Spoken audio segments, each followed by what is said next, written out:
Welcome to the GSMC Car Podcast, the show that takes you on a journey to the automotive world. We talk about the latest news, from new makes and models to new technology to all of the must-have options available. Whether you're a fan of the old classics, love the latest models and technology, or have never met a vehicle you didn't want to work on, the GSMC Car Podcast has something for every car enthusiast.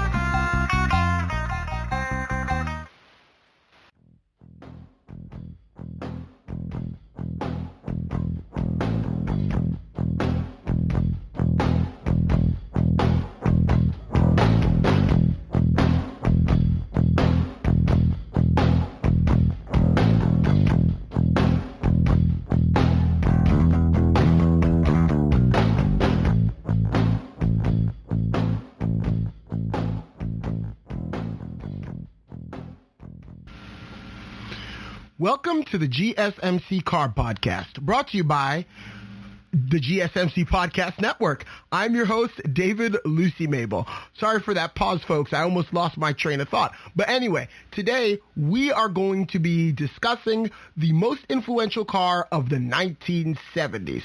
Now, I will say this was a difficult one to choose, and I will explain to you later why it was so difficult to choose, as a matter of fact, why it was so hard to find an influential car from the 1970s. So we are going to be discussing the ever so beloved flying fishbowl, the AMC Pacer.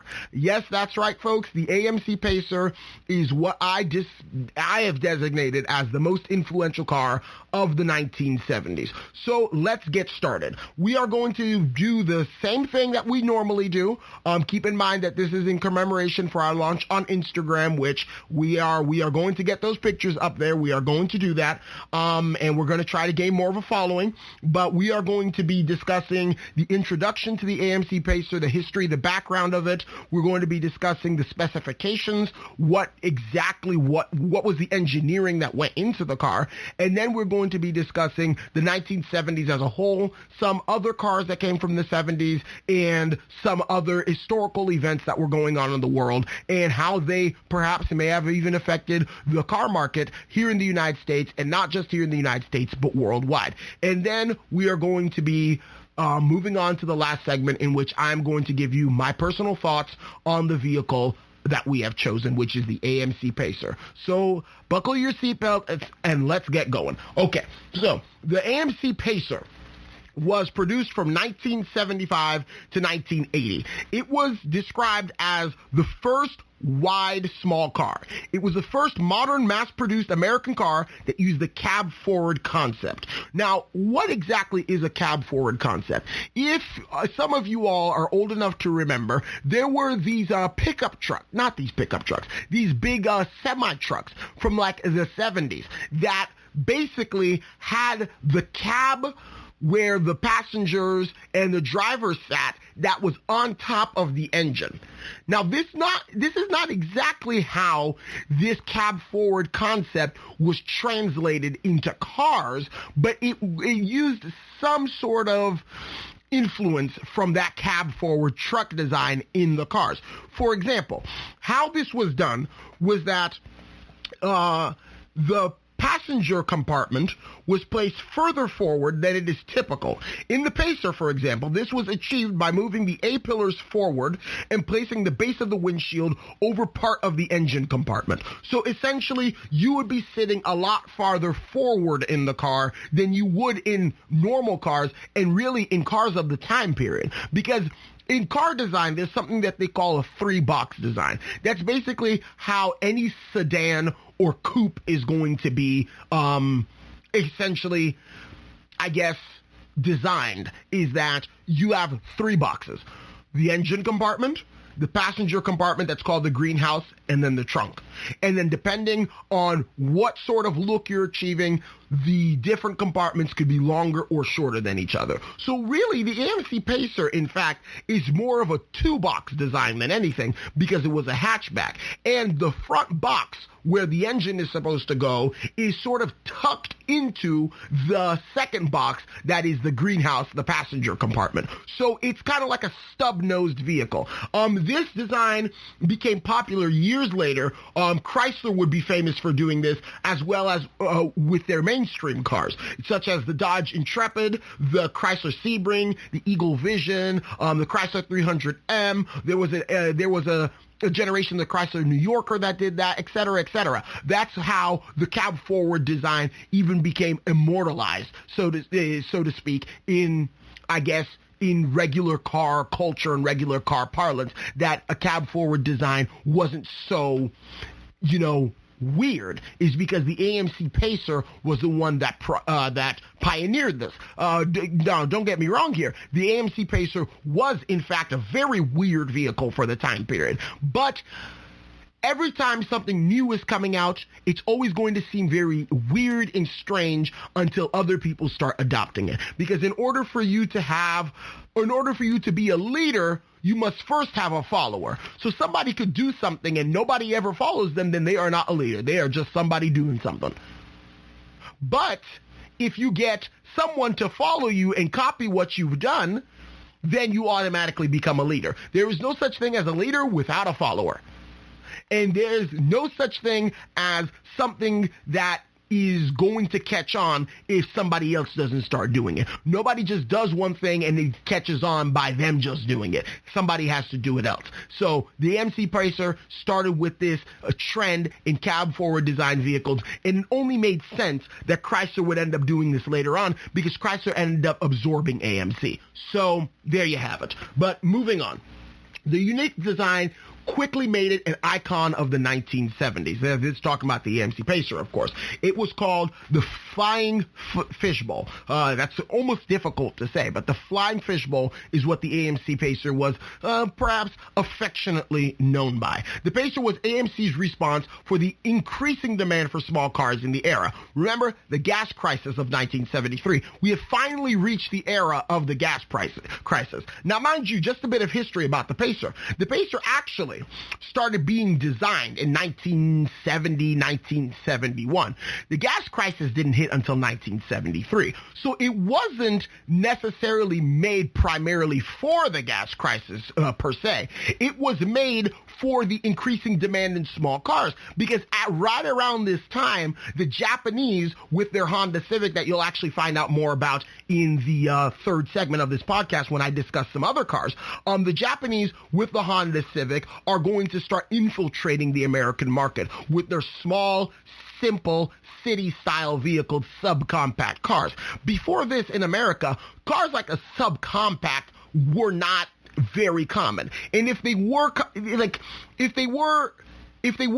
to exist, they weren't truly subcompact cars. In other international markets, they would be considered full-size cars, large-size cars, because all American cars virtually before the 1970s were rather large. I mean, even the sports cars. I mean, the first Mustang is not a small car per se. It was smaller than the cars around it, but you compare it to other cars coming from overseas, European cars, Japanese cars especially, Mustang was huge.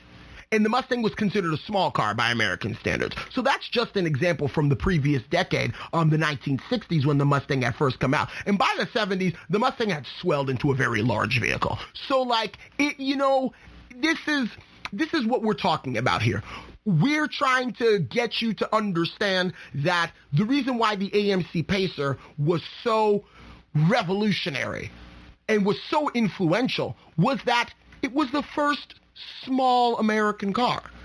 Granted, the very, very first cars, horseless carriages, weren't very large. But when a car actually started becoming sort of a thing on its own, not just a motorized carriage, cars swelled to enormous sizes.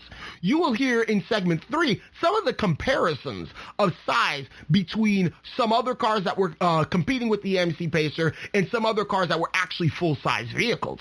Before the 1970s, it wasn't uncommon to have a full-size sedan that was 18 feet long. I mean, today, you almost can't buy a full-size sedan that's 18 feet long. Heck, you almost can't even buy a full-size sedan anymore, frankly.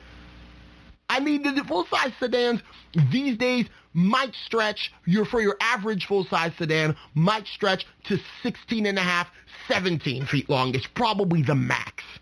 And of course, if you're going to go for something like a Rolls-Royce Phantom or a Mercedes Maybach S600 or any of that ultra luxury stuff is going to be pushing 17, 18, 19 feet. But that's hundreds of thousands of dollars. That's not your average person that's going to buy something like that. I'm talking about in this time period, the average car, before cars like the AMC Pacer came around, was very large and somewhat cumbersome, if I could put it that way. But anyways, let's move on. The Pacer was the same width as contemporary large cars that were still coming out of Detroit at this time period. This was purposely done to give the car a lot of interior room despite its small size and to give an illusion of a larger car. It was said to be the first car that was designed from the inside out. Let me explain that to you all. What they did in order to design the AMC Pacer, they wanted a car that was small, they wanted a car that was able to accommodate 4 adults, and they wanted a car that was going to be able to get decent fuel mileage. So what they ended up doing, they started from the inside out. They sat 4 adults in like a box or whatever, and then built the car around them so that they would be able to still have space. But not only would they have space, the car would still be compact because they have molded the car essentially around the people. This is how the AMC Pacer was designed, which perhaps this is why there is such an odd design to the AMC Pacer. Because once I finally put up a picture of the AMC Pacer on the Instagram, you will see that like 30-something% of the car's surface area was glass. All of this is to create an illusion of the car actually being larger than it actually is. Because if you were to put all of that and cover it in metal, it would cause the car to become very claustrophobic on the inside. And not to mention, this car was just as wide as, let's say, a full-size luxury car of the time period. So the AMC Pacer was brilliant in terms of concept, in terms of execution, in terms of nearly everything. It was brilliant on paper. The execution, however, sort of suffered. The car was not pretty. The car was ugly, actually. I mean, compared to designs that were coming around in the 70s, large, sleek-looking designs, that by this time, the 1950s were long past. Even the 60s were a distant memory at this point. Chrome was relegated mostly to the bumpers and the grills. And then everything else was sleek and slab-sided and straight with angles and everything. I mean, this is the sort of thing that was in style at that time period. The AMC Pacer completely bucked the trend. I mean, this was not something that people saw. This was not something that people expected to come out of an American car company. The thing was round, it bulged at the sides, it tapered towards the top, it was covered in glass, it was a stub-nosed vehicle, it was almost as long as it is wide. I mean, it was crazy. It was crazy, but it worked. It worked, especially when people saw that the gas crisis was coming around and that they would much rather do with 15 or 16 miles per gallon than they would do with 8 or 10 miles per gallon, which that is not even an exaggeration. There were cars at this time period made in America, late 60s, early 70s. These cars were shamelessly getting 10 miles to the gallon. That is unimaginable by today's standards. The only cars I can think of, the only passenger vehicles I can think of that are shamelessly getting 10 miles to the gallon are probably super large SUVs. And even then, in 2021, they've got mild hybrid systems and all sorts of foolishness that could bump up their fuel economy to at least 15 or 16, if not more. So this is unimaginable today, to have a vehicle that gets 10 miles to the gallon. It's unimaginable. There is no modern car in 2021 that I can say with great confidence that's getting 10 miles to the gallon. Be it a SUV, a pickup truck, a sedan, a performance vehicle, maybe maybe if you get some super fast Italian exotic car, they might be getting 10 miles to the gallon, or something like a Bugatti Veyron. But then again, once again, those are not your average vehicles that you're going to see every day and that you're going to use to commute, and you're going to use to drop your children off at school, and you're going to use, to go on a road trip or something. I mean, that's not what those vehicles are for. Those are novelties. Those are meant to be driven for fun and for fun alone, in which there is a market for those vehicles, but that's not the average market. So to get a car that gets 10 miles to gallon today is unimaginable. Now you begin to see, especially with the gas crisis coming in this decade, now you all begin to see why the AMC Pacer was so important for the American car market, even if it wasn't the only compact car on the market at the time. But it was the most influential and, frankly, probably the best built too, especially after you finish hearing about what some of the other car companies were coming out with. So anyway, moving on, we're going to take a break, and we're going to go into the next segment, which would be segment 2, obviously, and we are going to be discussing the specifications of the AMC Pacer. And boy, do I have a lot to say about this, so you're going to want to stay tuned.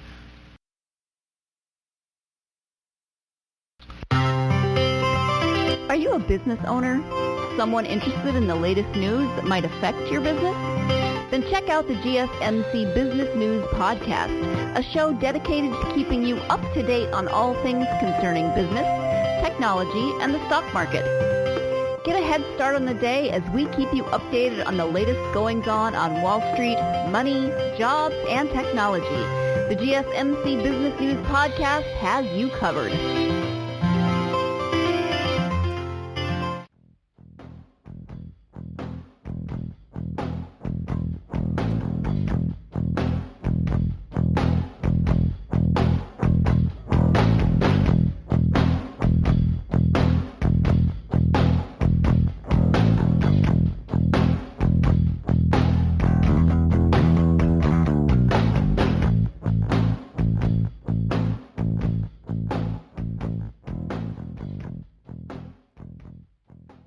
Okay, welcome back, folks. So here we are. We are now discussing the specifications of the AMC Pacer after we introduced the car to you all and how we've given it a sort of background so you all can build on it when you're imagining how influential this car actually was. So here are the specifications.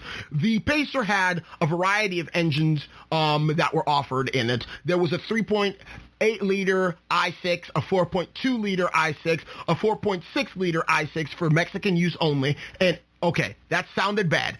Not for use only by Mexicans. I'm talking about it was only available in the country of Mexico. Anyway, moving on. And then the 5-liter V8. And yes, you heard that correctly. The AMC Pacer did at some point come with a 5-liter V8 engine. So just imagine God gracious, just imagine the foolishness of trying to get that engine that's probably almost as big as the car itself into that car. But anyway, so it came in 2 body styles, a coupe and a wagon, and the coupe was the most common designation, and it was 171.8 inches long, approximately 14.3 feet long. So when you really think of it, the Pacer was not a very long car. Not long at all. I mean, I'm telling you, a Honda Civic is probably at least 15 feet long, especially to see how large they've grown these days. So this thing is shorter than a Honda Civic, perhaps. I mean, this is not a very long car. And then the wagon was 176.8 inches long, so it was 14.7 feet long, just about. The width was the most important dimension of the AMC Pacer. This is how the car was marketed. It was the first wide small car. The width was 77.3 inches, about 6.5 feet wide. Now let me just give you a perspective. Let me give you a perspective, and let me give you a sort of, comparison. The Chevy Vega, that was also a compact car of the 1970s that was around the same time as the Pacer, was 5.5 feet wide. The Ford Pinto was 5.8 feet wide. The second generation Honda Civic was 5.2 feet wide. The similar small car competitors were not even close to the Pacer in terms of their width. Not even close. We're talking about the Pacers having a foot more, in some cases almost a foot and a half more width than some of these cars. The Buick Electra, however, which was a well-known luxury car at the time period, was 6.6 feet wide. This was a full-size luxury sedan that weighed 4,600 to 5,000 pounds and was 19 and a half feet long at its longest in 1976. So we're talking about the Pacer is just as wide as a car that weighs 2,000 pounds more than it does, and that is, oh my goodness, 5 feet longer than it is. This was the AMC Pacer. It was comparable in width to something like a Buick Electra, which was an absolutely massive automobile. This was the AMC Pacer. Now, this makes perfect sense. When you have a people, like the American people, who are so used to driving these land barges, as people would call them, it makes sense that you can't just throw a small car on these people and expect them to buy it. You know, you got to make the transition a lot less shocking than that.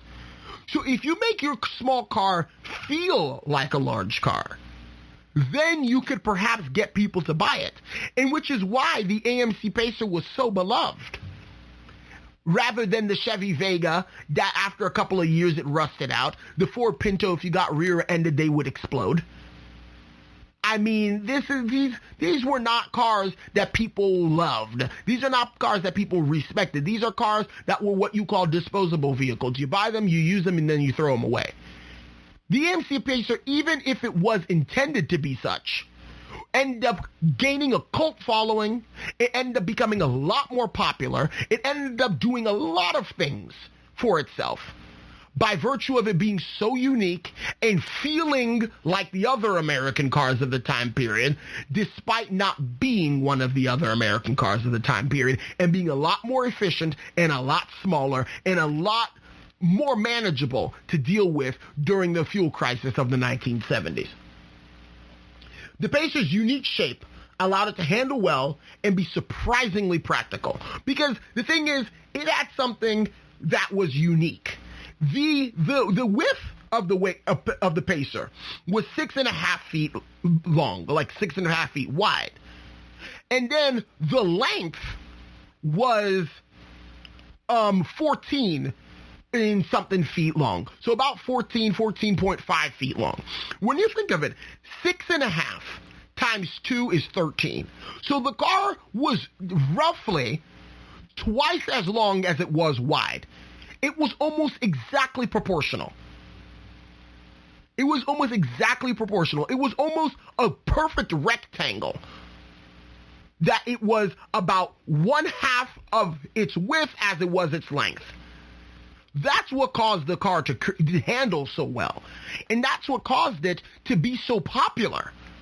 Because people appreciated the fact that the car not only felt large, but it handled a lot better than the other large cars that its width imitated.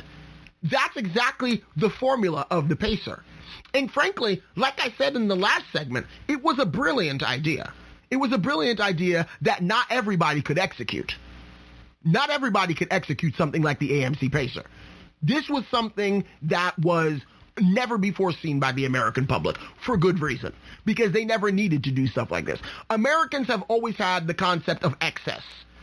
They've always had the concept of excess.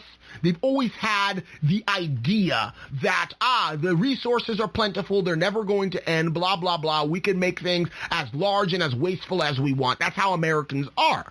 So when you get something like a Buick Electra that's probably getting 10 miles to the gallon, that's being generous, and has this massive engine that's horribly underpowered because emissions regulations started to get strict at this time. So the engine not only is choked, but it's got a transmission that doesn't even have overdrive.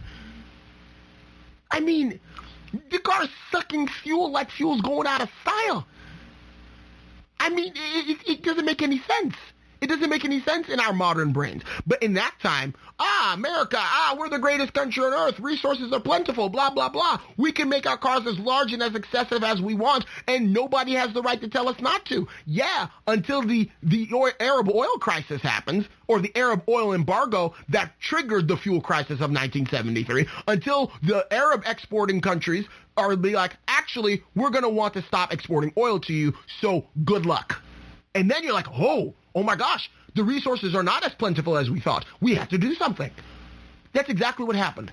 And you see, the person who designed the AMC Pacer, the executives over at AMC, it's as if though they had a crystal ball to peer into the future because they were already prepared for it with their wide, small car. And they were mighty successful in doing it too. So just some of the other things, before I run out of time here, that the AMC Pacer had to offer. Not only did it handle well, the Pacer had independent wishbone front suspension, hidden windshield wipers, and the passenger side door was actually 4 inches longer than the driver's side door. Now, why is that? Because in the United States, where we drive on the right side of the road and the curb where you would inevitably drop passengers off and they would load in the car from the curb side, is on the right. And the passenger side of the car is also on the right side of the car. So it made it easier because the Pacer only ever had 2 doors, one on the left, one on the right. The right door, the passenger door, was longer so that the people who were sitting in the back could enter and exit the vehicle with a lot more ease than if they were to have to go through the process of folding the front seat, climbing in and climbing out. It would make it impractical. And remember, the AMC Pacer, above all else, was supposed to be practical and competitive. It was supposed to be practical. And by making that door just a few inches longer, they achieved that. So moving on. This was the second American car with rack and pinion steering after the Ford Pinto. And might I say, this was probably the better of the 2 vehicles. Granted, the AMC Pacer was not without its problems. But the Ford Pinto, you got rear-ended in something like that. The gas tank was mounted behind the rear bumper. And the sheer impact of having the gas tank ruptured like that would cause the car to burst into flames. That happened to several people. Honestly, if it was these days, Ford would have had a class action lawsuit against them. But yeah, that was the 1970s. It was a different time, you understand. So anyways, it was designed from the beginning to meet stringent safety regulations. That's another thing we haven't discussed, how safe the AMC Pacer was. Because we're coming out of the 1950s and the 1960s, in which cars, for all intents and purposes, were rolling death traps. I mean, you got into a severe car accident to a car of the 1950s or the 1960s, yeah, you were liable to be maimed, you were liable to be killed. Because cars were just not safe. They just were not safe. I mean, seatbelts and airbags and other things of that sort didn't start becoming mandatory in cars. Seatbelts didn't start becoming mandatory until like the 70s. Airbags didn't start becoming mandatory until, my God, probably until the 90s. Because there were still some cars in the early 90s that did not have airbags. Take Cadillac Brougham, for example, from 1990, didn't have an airbag. And that's just 7 years before I was born. So, that's crazy. There are plenty of cars, even today, that are rolling around that don't have airbags that come from this era. Granted, the cars are pushing 30 years old now, but there's still plenty of them on the roads. So now think of this. At the time period where no cars had airbags, no cars had any sort of safety regulations that we had to today, the AMC Pacer was designed in anticipation for these safety regulations. Get this. It had energy-absorbing bumpers. It had a laminated safety glass windshield. And even so, it had more safety regulations and safety features designed into the car. But get this, certain safety regulations were deleted, such as the integrated roll bar that was integrated into the roof, because the big 3, Chrysler, Ford, and GM, managed to convince the American government that it was not economically viable to redesign their current cars or to retrofit them with these safety features to meet the safety regulations. So it was held off until the big three could make it financially viable enough to start making their cars with integrated safety features. AMC was way ahead of the big three. But because they were the ones with the money, they were the ones with the power, they were the ones with the influence, they were able to influence the government to hold off on applying the safety regulations until they can get their crap together and have enough money to be able to design new cars that had these safety features implemented. The only thing that I can see from just doing research on the AMC Pacer, and obviously never have driven one or never having owned one either, the fuel economy of the Pacer was decent by modern standards. It got 16 city and 26 highway, the same as my current Buick Park Avenue Ultra from 2004. So like I said, decent by modern standards. And they were very good at the time. But even then, they could have been better. And the reason why is because the AMC Pacer was a heavy car. It was 3,000 pounds. And a lot of that weight came from all the glass. The glass is a heavy substance in cars. That's why some super high-end performance cars have, or not even super high-end performance cars, super high-end race cars and whatnot either don't have windows or the windows are made of plastic because glass is very heavy. And that glass contributed to the weight of the Pacer. Like I said, the Pacer weighed 3,000 pounds. It could have been more fuel efficient. It could have been more fuel efficient. But considering what needed to happen for the Pacer to go into production, it was much better than any other car could have hoped for at that time period. Heck, I don't even think the Ford Pinto or Chevy Vega, if they got better fuel mileage, I don't think they got much better fuel mileage than the AMC Pacer. And the AMC Pacer actually was safe, actually was comfortable, actually handled like a larger car, but was small, was the best of both worlds for the American consumer. So moving on to the next segment, in which I'm going to be talking about the 1970s in general. We're going to be discussing some other cars that were around at the 1970s and really what was going on in the world at the time. And I will explain to you much later on in the fourth segment as to why it is so difficult to find a car that is truly influential from this time period, really other than the AMC Pacer, as far as American cars go, because there's probably something going on in Europe, but then even then, European cars are not entirely foreign to me.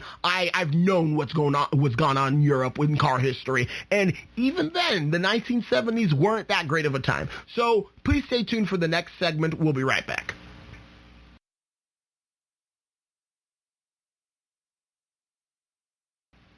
Tired of searching the vast jungle of podcasts? Now listen close and hear this out. There's a podcast network that covers just about everything that you've been searching. Hey! The Golden State Media Concepts Podcast Network is here. Nothing less than a podcast bliss with endless hours of podcast coverage. From news, sports, music, fashion, cooking, entertainment, fantasy, football, and so much more. So stop lurking around and go straight out to the Golden State Media Concepts Podcast Network. Guaranteed to fill that podcast itch. Whatever it may be, visit us at www.gsmcpodcast.com. Follow us on Facebook and Twitter, and download us on iTunes, SoundCloud, and Google Play.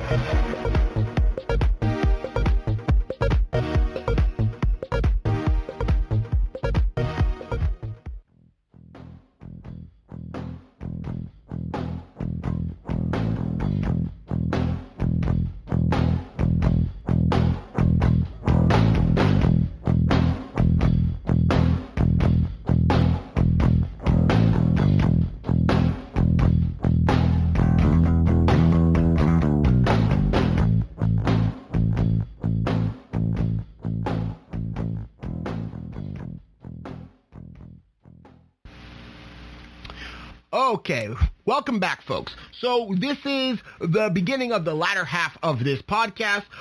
We discussed the history of the AMC Pacer. We discussed the specifications of the AMC Pacer. Now it's time for us to discuss the 1970s as a whole, because the AMC Pacer was a car of the 70s. So let's discuss. Here's some other cars that came out during the 1970s. you had the Honda Civic, one of the first successful Japanese cars to be introduced to the United States. It opened up the way for other Japanese cars that would be so successful in our American market today. When you think of it, the most common car in America is not even an American car. The most common car in America, last time I checked, was a Toyota Corolla. And not to be confused with Ford F-150. The Ford F-150 is not a car. The Ford F-150 is a truck. It is a pickup truck. I'm talking about cars here. Toyota Corolla, last time I checked, was the best-selling car in America. Followed closely by things like the Honda Civic. Those are not American cars. They are Japanese cars. They're built in America, but they are Japanese cars. The Japanese cars had the way opened for them by the likes of the Honda Civic. This is not to say that Japanese cars did not exist in America before this. Of course they did. Some Nissans came over, or at the time they were called Princes, I believe, and the Toyopet Crown, which is the predecessor to the modern-day Toyota Crown, which is a Japan-only car. It's a JDM car, Japanese domestic manufacturer. But the Toyopet Crown was one of the first Japanese vehicles to be sold in the United States, but it was a sales flop.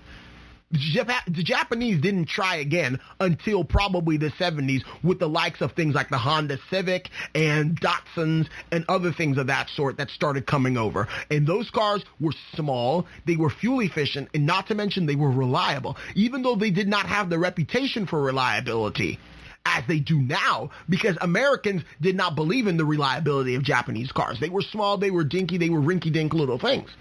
But they would prove to be a lot more reliable than some of the other things that America was making at the time. So, moving on. That's the story of the Honda Civic. There's the Jensen Interceptor. Now, I included this purely out of my own selfish reasons, not because it is influential in any way, shape, or form. I included it because it is just so dang stylish, and I just need to let you all know about the Jensen Interceptor because it's just an unsung car. Most Americans have never heard of the Jensen Interceptor, and it's from England, but I can tell you a lot of modern English people, unless their car enthusiasts, probably don't know much about the Jensen Interceptor either. So it's really an unsung car in the realm of classic cars. But anyway, so a British Grand Touring car built from 1966 to 1976, powered by a Chrysler V8 engine. And it had a wraparound rear glass that functioned as a lift gate as well. And the car, that got 300 something horsepower, and it was just so, God gracious, if I could make a concession to the people who argued with me months ago that, there could be other cars that weren't American to qualify as muscle cars, this would be a muscle car. Granted, it was considered a grand touring car, which that's in reality what it is. But if the British ever made something to a muscle car, this is probably the closest they made to one. I mean, that Chrysler V8 engine, goodness, that was a Hemi engine, goodness. Those cars were, that was healthy power. That was healthy power numbers. That's when Chrysler used to be good, that they could actually, have somebody else use one of their engines. Nowadays, goodness, you're not trying to, use a Chrysler engine or anything unless you're trying to, do automotive suicide or something. I mean, whatever the companies, if they're trying to kill themselves, then they would use something from Chrysler, frankly. Now, I don't know if Stellantis is going to change that, but that's besides the point. The Jensen Interceptor was an awesome car that had an engine from the Chrysler era that was actually a good engine. There was an Aston Martin Lagonda. The first Aston Martin to be a four-door sedan. It was a unique wedge-shaped design, and it spawned a number of generations, including the Aston Martin Lagonda Taraf for the Middle Eastern market. The Aston Martin Lagonda was an eccentric automobile, if I could put it that way. It came from Aston Martin as a car that was supposed to be a luxury sedan. And I don't know how well they ever sold, but it was very odd, to tell you the truth, to have a car from Aston Martin that was, a four-door sedan. Because Aston Martin had long been known to create grand touring cars and sports cars. Aston Martin was not a luxury sedan sort of brand. But they had done so, I guess, to dip their toe in the water. And the design was otherworldly. It was Italian. I think in retrospect it was absolutely beautiful, but I can understand why some people would think it was ugly. It was sort of flat and wedge-shaped, and this car actually made it to production. And this was an amazing automobile. This was an amazing automobile. Just as Doug DeMuro would say, for the sheer amount of quirks and features that this thing had. I mean, such a quirky automobile that is not paralleled by anything else of the time period. This was the Aston Martin Lagonda. Maybe one day I will do a podcast purely on the Aston Martin Lagonda. And of course, there's a modern iteration of this in the Aston Martin Lagonda Taraf that was sold in the Middle Eastern market during the mid-2010s. I think 2014 it was when it came out. And it was $1 million. So, like, you can understand how expensive these things were, because Aston Martins ain't cheap vehicles, especially a unique vehicle like that, produced for only one market on Earth. Anyway, so, speaking of the Middle East, we're going to get into history, because, as you all know, the Middle East has always been a dumpster fire of foolishness. Well, the 1970s was nothing different. So, Egypt and Syria declared war on Israel, but the situation was drastically changed by the end of the decade. The Egyptian government signed a peace treaty with Israel. So there was always Egyptian and Israeli tension there, and now they finally started to, bring it down a bit when they signed a treaty at the end of the 1970s and 1979. Moving on to Asia now. Pol Pot, the Cambodian dictator, leads a revolution against the U.S.-backed government of Lon Nol. This was the time in Cambodia where they were basically trying to be kept from communism or dictatorship by the United States. This is all sort of proxy wars in the giant Cold War that was going on. This is like the United States and the USSR never directly went to war with each other, but then they fought on different fronts, and this was one of the fronts. Cambodia with this whole Pol Pot person. Like, he was trying to take over and establish a communist, regime in which he was going to be the sole leader, a dictator, blah, blah, blah. And the United States didn't want to let that happen with their puppet, like their puppet government, essentially, backing this person and forcing them to be the leader. And then the people, the rebels weren't having that. So Pol Pot comes with his Khmer Rouge and then comes in and takes over the government, and Pol Pot becomes dictator in the 1970s. So moving on.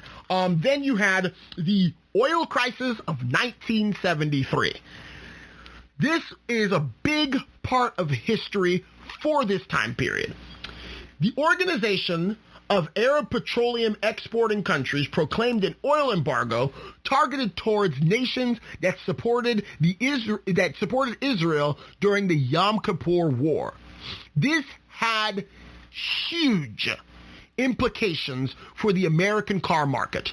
Honestly, to tell you the truth, it merits a podcast on its own. But this is the meat of this segment, essentially, because no podcast on a car from the 1970s that was sold in the United States can justifiably not mention the oil crisis. The oil crisis was a huge thing. And we are still, today, seeing influence in cars because of the oil crisis. I'm going to tell you why.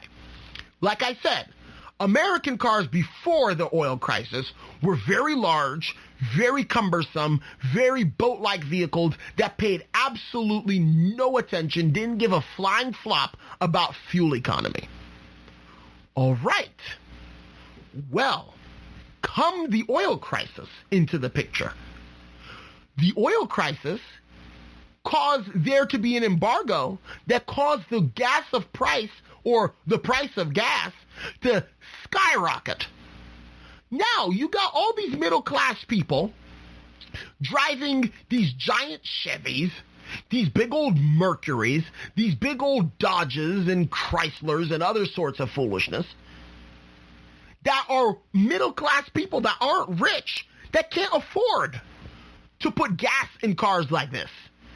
Of course, notice how I didn't mention Cadillacs, Lincolns, Imperials, things of that sort. Because those people who owned those cars, this was still during a time period where if you owned one of those cars, it was very expensive to own. Because this was before, Mercedes-Benz and all the other German car companies came in with their luxury vehicles to sort of depose the American luxury sedan as being the most desirable car in America at the time. This was before this. I'm talking about in times of the, late 60s, early 70s, right before the oil crisis and right after the oil crisis hit. That's what I'm talking about now. So you get a bunch of these middle-class people that are driving these large boats, and they can't afford to put gas in their cars. It is these people, the middle class, that basically drive the market because they are the largest group of people in the United States. Be it that they are lower middle class or upper middle class, it's the middle class that drives the market. So now when the middle class can no longer afford to put gas in their boats, and by boats I mean these large cars, then they begin to turn towards alternative forms of transportation.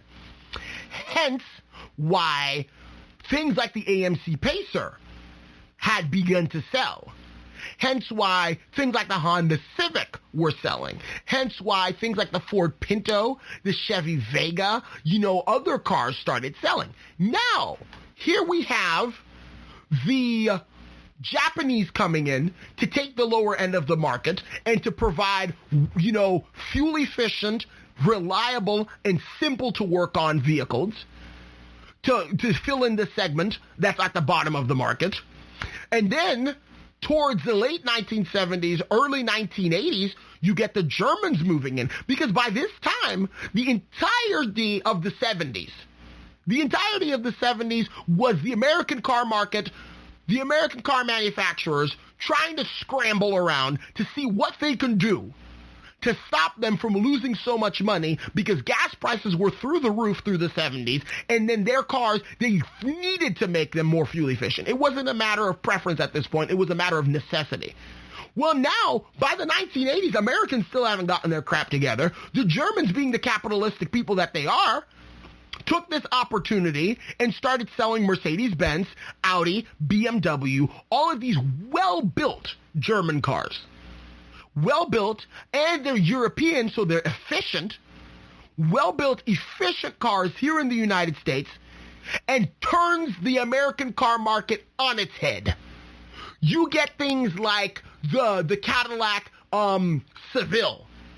You get things like the Lincoln Versailles. You get other sorts of vehicles in there that are trying to downsize in order to appeal to the American consumer, who would otherwise go either to the lower end to go buy a Japanese car that's fuel efficient, or to the higher end to buy a German car that's fuel efficient, more luxurious, and better built than an American car.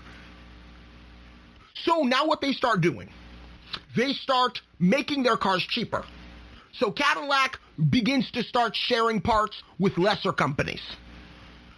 Lincoln, with their top-of-the-line Continental, starts doing the same thing. Personal luxury cars that had swelled beyond recognition at this point, like the Ford Thunderbird, started to move down market. Cars like the Mercury Cougar started to move up market, just so they can garner as many sales as possible from the American cars that were still using a very old formula. Body-on-frame construction, large V8 engine, rear-wheel drive.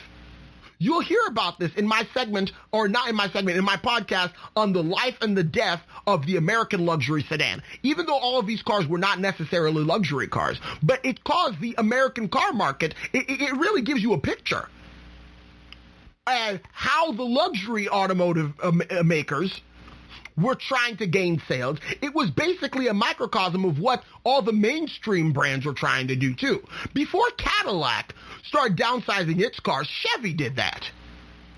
And then when GM still wasn't making enough sales, they were like, okay, we're going to have to target Cadillac now. We're going to have to make Cadillac more European, because we need Cadillacs to sell, and nobody ain't buying these old frumpy Cadillacs anymore. Goodness, that get 10 miles to the gallon. People want something that's more comparable to a Mercedes-Benz. Or, if they don't want to buy a Mercedes-Benz, then they make the cars cheaper. Then they make the cars cheaper so that they can get more sales. That's what they ended up doing before they switched their strategy and then tried to target Mercedes-Benz later on in like the 80s and the 90s. But get this. So now you have all of this going on.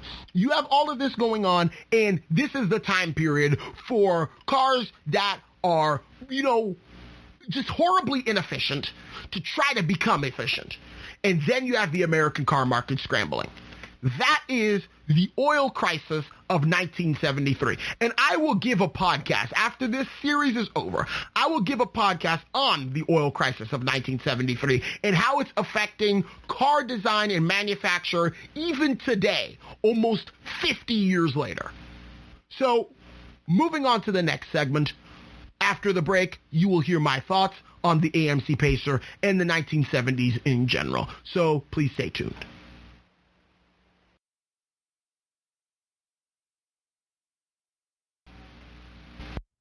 You work in the world of marketing and advertising? Are you a media buyer or the owner of an agency? Have you been looking for a podcast to help stay on top of all the goings on of those worlds? The GSMC Marketing News Podcast is dedicated to keeping you up to date on all things concerning marketing and advertising. Get the latest marketing news, from what major businesses have planned for the coming year to the newest trends in advertising, from podcasts, digital and streaming, to the old standbys of radio, television, and billboards. The GSMC Marketing News Podcast has you covered, whether you're a marketing agent or a business trying to expand your brand.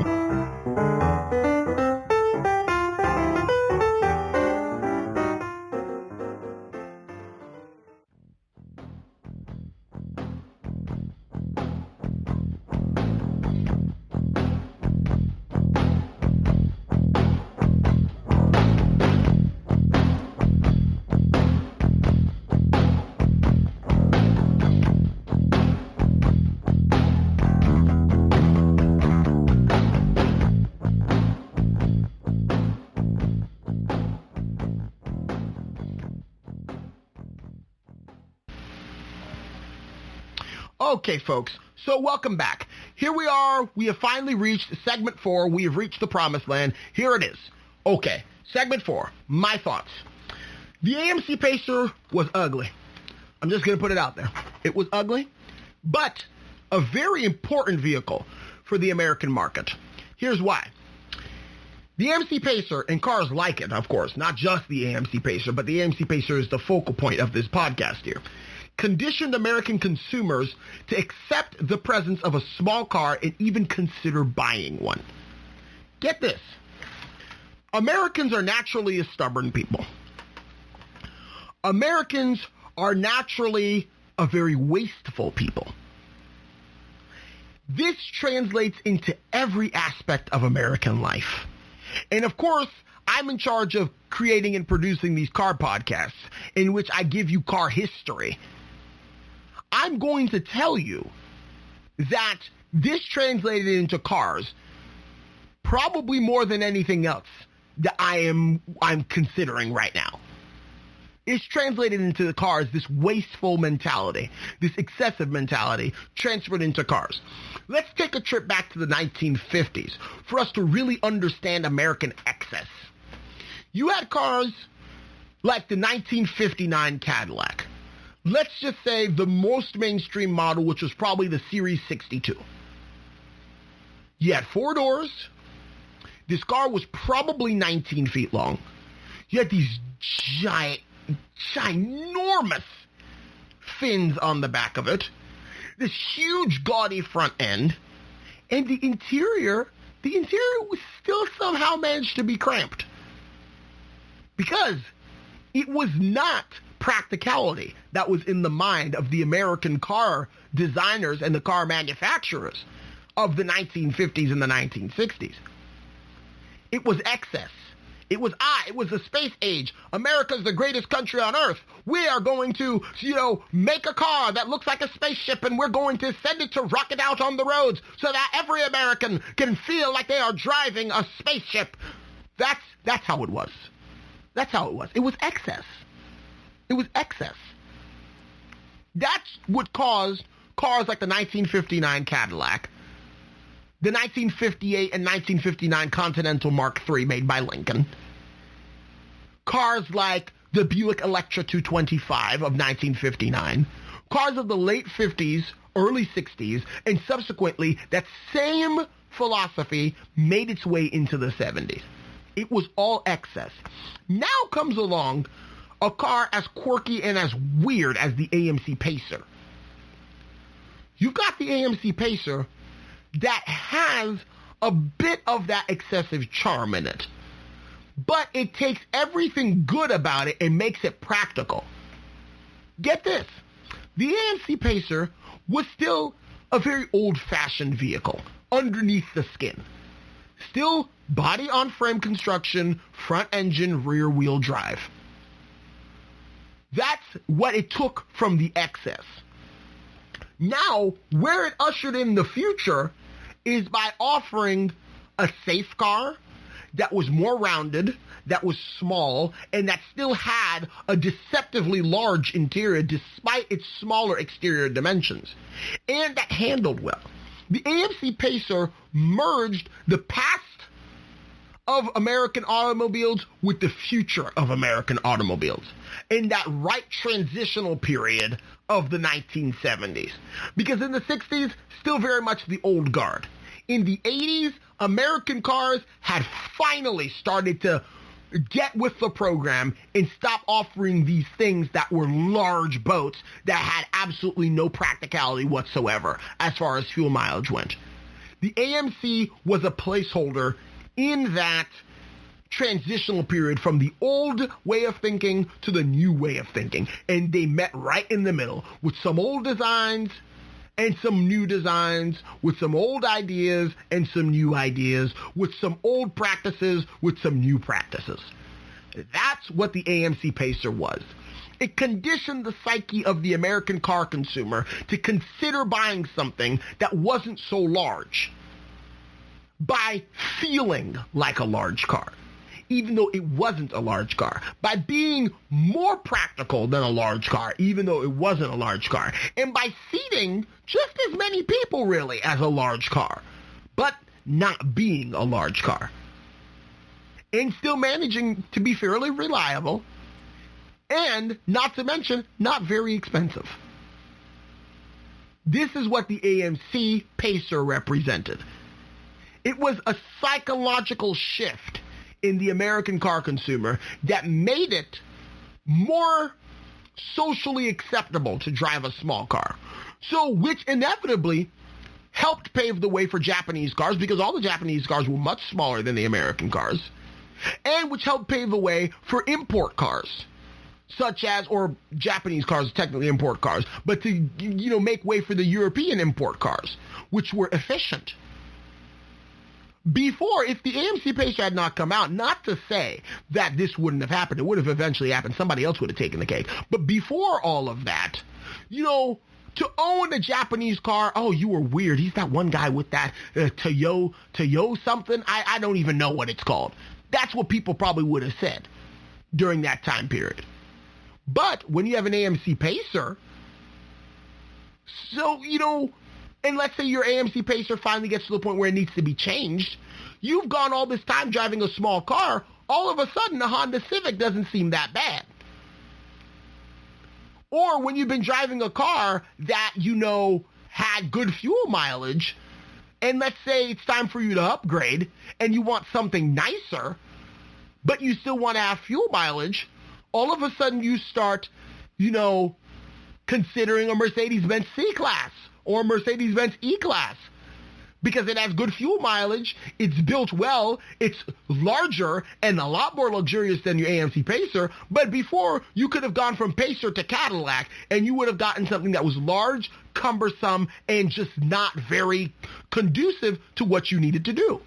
So the AMC Pacer helped not only German luxury cars gain a foot, at least in my own opinion, but it also got Japanese cars to gain a foot in the American market too. Because once you come from a Pacer, upgrading to a European car seems more logical than going back to an American car in which you're going to get worse fuel mileage. You're going to get comparable fuel mileage in a European car, and you still get the, thrill and the prestige of owning something nicer. Or if you want to go and buy an economy car, you're going to want to go from something like the AMC Pacer to something that's actually reliable. And that's something that makes sense, essentially. Something that makes sense. So there you have it. That's why the AMC Pacer made so much sense. It was controversial. The company executives at AMC freely acknowledged that some people would not like it. Now, this is what I commend them. And this is a risk that a car manufacturer has to be willing to take at a time period like this. Because the 1970s, because even though AMC Pacer was being developed before 1973, it didn't come out until, let me see, what did I say at the beginning of this? Until 1975. So it was 2 years into the gas crisis. They knew that people wouldn't like it. But they knew that they could afford to take such a chance because desperate times call for desperate measures. When you got all the other American car companies who were not preparing for something like this to happen, and then it happens, and then they're having to come with reactionary approaches instead of proaction or reactive approaches instead of proactive approaches like AMC did, then AMC can get a head start and get away with offering something as ugly as the AMC Pacer. Because at that point, people don't mind ugly if it serves them well. Ain't nobody was saying, oh, I'm not going to buy an AMC Pacer because it's ugly. Of course, there were some people who said that. But those people were the people who could afford to make such a distinction. When you can't afford to put gas in your car and you need to go to work and your work is, 10, 15, 20 miles away from where you live, you're going to buy an AMC Pacer whether you like it or not. Because that's the car that's available. You could go with something like a Chevy Vega, but within 2 years you're going to get rust and it's going to rust through. You could get something like a Ford Pinto and hope and pray that nobody rear-ends you, because if you get rear-ended, your car is going to burst into flames. You go with something like the AMC Pacer. And I'm not saying, far be it from me to assume that those were the only cars available. But to really dumb it down and to really make it more digestible for a podcast, I'm just giving you a scenario. You're going to go with an AMC Pacer when all your other options are either a horrible build quality or horrible reliability or just plain old dangerous. You're going to go with an AMC Pacer whether you think it looks ugly or not, because that's the best bet for you at that point. Before all the other American car companies catch up to what AMC already knew was going to happen and were right at the forefront selling these AMC Pacers through the oil crisis of 1973 and 1979, by the way, because there was another one that came. So it makes sense why the AMC Pacer now made so much sense in the American car market, and that they could afford to buy or invest in a car and have people buy it, even though they knew some people from the very beginning were not going to like it. They were not trying to please anybody. They were just trying to make what they thought was necessary. And frankly, from my own point of view, at least, it was very necessary. And then you had to consider that the AMC Pacer, the first plan for the AMC Pacer was to have a rotary engine. Until they couldn't source a rotary engine from GM, which was the company that they were going to get it from. They couldn't source a rotary engine to put in the AMC Pacer. So what they ended up having to do, before the car was debuted, they had to scramble to redesign the drivetrain and the front end of the car to accommodate one of the engines that they already had in production, which would have been the inline six-cylinder engine that AMC already was using. So not only did they make a car that they knew some people weren't going to like, they almost couldn't make it because they had to scramble at the last segment to reconfigure it when they couldn't get the engine that the car was designed to have. And yet, it was still successful. You got to give it to AMC. If car companies these days operate like AMC did doing this, maybe we wouldn't have such flops as like the Chrysler 200.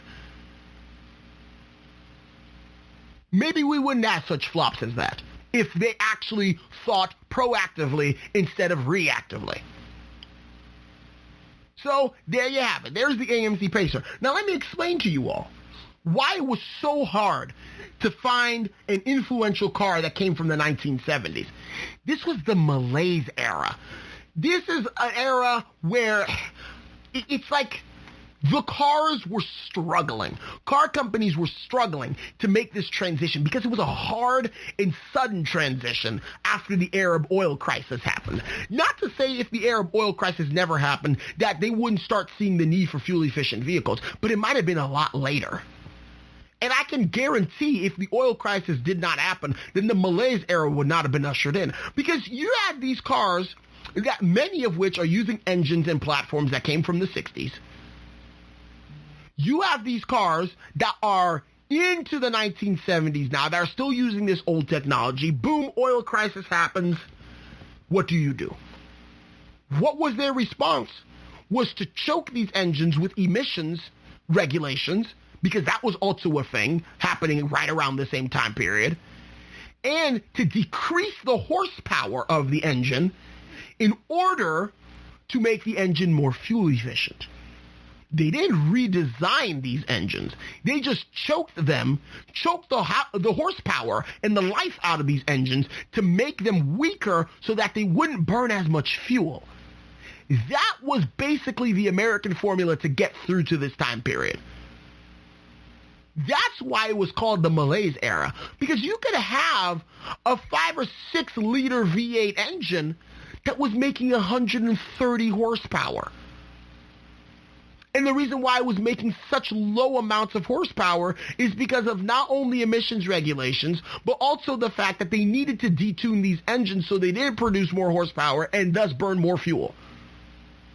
They had to choke the engines until they figured out how to design an engine that was fuel efficient from the ground up. That's what ushered in the malaise era of automobiles. And not only that, they needed to start making cars cheaper so that people would have more incentive to buy cars. So this hit the luxury cars especially. Cars like Cadillac, a middle-class person by this time could own a Cadillac in the 1970s. Because Cadillac was desperate to get sales, knowing that Mercedes-Benz was beginning to move in towards the mid-70s into the 80s. Knowing that BMW was beginning to move in, knowing that Audi was going to be able to move in. The German cars that were more luxurious than American cars, in terms of technology at least, maybe not necessarily sheer comfort. But in terms of technology, definitely more luxurious than the American cars. They were like, okay, if we can't beat them, then we're going to make Cadillac more affordable so that regular people can buy Cadillacs if they just work hard enough and save their money and get a payment plan. So that we can make money so we can then, in the future, with the money that we make from making these cars cheaper, design a car that can combat the Europeans. And which is why Cadillac eventually ended up, after making a boom load of profits over the cheaper cars that they were building this time period, selling more Cadillacs, then they took that money to start developing things that were going to be more favorable in the eyes of the American public that has begun to develop a taste for European cars. Things like the Cadillac Seville. And Lincoln was doing the same thing. But in their case, instead of the Cadillac Seville, it was the Lincoln Versailles. This was the time period that we were dealing with. This was the effects of the oil crisis and how they had, cars like the AMC Pacer, which if it had come out just a decade earlier in the 1960s would have been an absolute flop because there was no market for a small car like that. AMC Pacer came around and was just in time for the Arab oil crisis that made them be able to sell as well as they did. So we have reached the end of our podcast. So please stay tuned for future podcasts. Still continue to follow us on social media, like us, listen, share with your friends and everything. And thank you so much and have a good night. Goodbye. You've been listening to the GSMC Car Podcast, part of the GSMC Podcast Network. You can find this show and others like it at gsmcpodcast.com. Download our podcast on Apple Podcasts, Stitcher, SoundCloud, and Google Play. Just type GSMC into your favorite podcast app to find all of the shows from the GSMC Podcast Network. From movies to music, from sports to entertainment, from business news to weird news. Please subscribe to the podcast and follow us on Twitter and Facebook. Thank you, and we hope you've enjoyed today's episode.